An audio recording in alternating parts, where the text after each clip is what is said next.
Bhubaneswar Rotary Club of Meadows पक्षरु माँ पाई गछटी कार्यक्रम पिपिली दांडमुकुंदपुर स्थित बाली पड़ियाठारे अनुष्ठित हो जाइछि।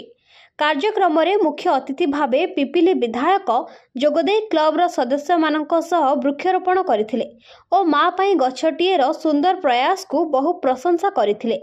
एही कार्यक्रम रे विभिन्न प्रकार वृक्षरोपण करा जायथिबा बेले एहार रक्षणाबेक्षण पई समस्त व्यवस्था करा जायछि। एही अवसर में गोपबंधु मेमोरियल स्कूल परिसर रे रोटारी क्लब ऑफ मिडोज पक्षरु छात्र छात्री मानक पई मागणा दंत चिकित्सा शिविर अनुष्ठित होइथिला। कार्यक्रमटी क्लबर सभापति बुध प्रकाश महापात्रଙ୍କ नेतृत्व में आयोजित हेबा सह क्लब पक्षरु विधायकଙ୍କୁ प्रकृति मित्र सम्मान रे सम्मानित करा जायथिला। स्थानीय दांडमुकुंदपुर सरपंच समाजसेवी सह बहु मान्यगण व्यक्ति माने एही कार्यक्रम रे निजको शामिल करथिले। आगामी दिन में एहिभଳି कार्यक्रम पिपिली अंचल रे व्यापक कराजिवो बोली कार्यक्रमर मुख्य संयोजक कहिसंती।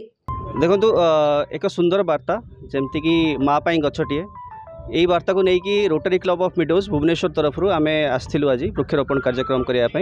ये आम दांडमुकुंदपुर स्थित बालीपड़िया ठारे आम वृक्षरोपण करूँ। एमर मुख्य अतिथि भाव में अश्रित पट्टनायक आमर जे एमएलए डेलांग पिपिली कन्स्टिट्यूएंसी सी आमको आसिक ये बहुत सहयोग करते हेल्प करते द्वारा आम वृक्षरोपण करूँ। आम समस्ते गर्वित एटलिस्ट समस्ते गोटे गोटे गछ लगे दरकार। ये जो ग्लोबल वार्मिंग चली ये सब जिन जो होची आम ताकू एटलिस्ट केमती बचेबा केमती रखा से आम गोटे गोटे गछटे एटलिस्ट लगे। That is what our main concern is. यशस्वी प्रधानमंत्री जो आह्वान रही माँ पाई गछटिए से कार्यक्रम रे आज रोटारी भुवनेश्वर मिड डे तरफ आमर बाली पड़िया वृक्षरोपण कार्यक्रम करा जाउथला। से आज समस्ते गोटे गोटे वृक्ष रोपण कले एवं आज दांडमुकुंदपुर स्कूल रे से रोटारी मिड डे भुवनेश्वर तरफ छोट छोट पिला मानकर दांत परीक्षा कर कार्यक्रम रही। तेणु मुझे अशेष धन्यवाद देवी रोटारी मिड डे समस्त सदस्यगण को जे तांकर एभली भाव जो कार्यक्रम रही आम डेलांग पिपिली अंचल रे। तेणु ये स्वागत जोग्य पदक आमर सबु प्रकार सहयोग रहिबो। सबु स्वेच्छासेवी को मोर अनुरोध आसंतु आम अंचलर विकास में सहयोग हाथ बढ़ातु। आमे तांको संपूर्ण सहयोग करूँ आम अंचलर विकास। देखो आपड़ देखुवे रोटारी मिड डे भुवनेश्वर तरफ जो वृक्ष लगा जाऊँ सांगे सांगे तामें बारबार भी करा जाउछि। वर्षा दिन निश्चित भाव में से वृक्ष बंचब आगु को केवल गोरु गाई दाउरू रक्षा करने सांगे सांगे बारबार करा जाउछि। एवं आमर ये जो अंचलर युवक उदय युवक मैंने अच्छा से भी मन ठाणी नहीं से प्रतिश्रुति देती रोटारी भुवनेश्वर को जे वृक्ष बंचेबार दायित्व से भी दायित्व नहीं मुझे स्वागत कर। मोर समस्त को अनुरोध रमें समस्ते निजे निजे गोटे गोटे वृक्ष आमे समस्ते लगेगा। मो माँ को आम जो भाव में भल पाचे से माँ को मन पकई आम गोटे गछ लगेगा ताको माँ बोली सम्मान दे कि भाव में सी बढ़।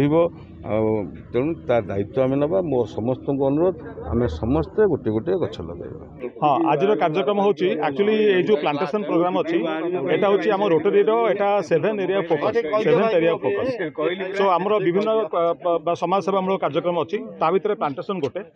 सो मु जस्ट कहूँ आम पिलादिनू वृक्षर उपकारिता वृक्ष ही जीवन एम सब रचना लिखिले कि केवे बड़ हो गलु गछ सब कटि कटि गला। बर्तमान देखु देश दुनिया केमती गरम बढ़ी बढ़ी चलती आ समस्त बर्तमान से गोटे चिंता केमती वृक्षरोपण करा। सो बर्तमान माननीय विधायक आमर पिपिलीर आउ सारंकर सहयोग क्रमे सारंकर सदिच्छा क्रमे आम अंचल को आसिक आम चाहूँ वृक्षरोपण करूँ। आउ कारण भुवनेश्वर सहर पेरिफेरी चारिआडे जिते वृक्षरोपण करा माने से गरमटा कमिबो आउ प्रदूषण कमिबो समस्त सुविधा हम। सो से करने चाहूँ। सो आज कार्यक्रम माँ पे गछटिए से आम वार्ता एथरे अच्छी। आम चाहूँ आगामी दिन में आउरी असंख्य वृक्ष रोपण करूँ। आज्ञा बहुत गौरवान्वित मन करुच्ची वृक्षरोपण करने द्वारा। आम सार द्वारा गोटे निम्ब गछ लगेली मुझे कहली भगवान करूँ ये निम्ब गछ दारुद्रम दिने बड़ हो जगन्नाथ सेवार लागू। हाँ से आशा रखुच्छी। वृक्ष जीवन वृक्ष जो समस्त प्राणी जगत बंचिक रही मोर सौभाग्य गोटे कोइंसिडेंस सहित पिपिल विधायक सहित मत गछ लगार सुजोग मिलला एथि मुझे निजक धन्य मन कर समस्त को आम अनुप्राणित हवा समस्त परिवार गोटे गोटे एटलिस्ट समस्त वृक्ष लगाई अनुरोध कर वृक्ष लगे आम सामाजिक संतुलन रहिबो।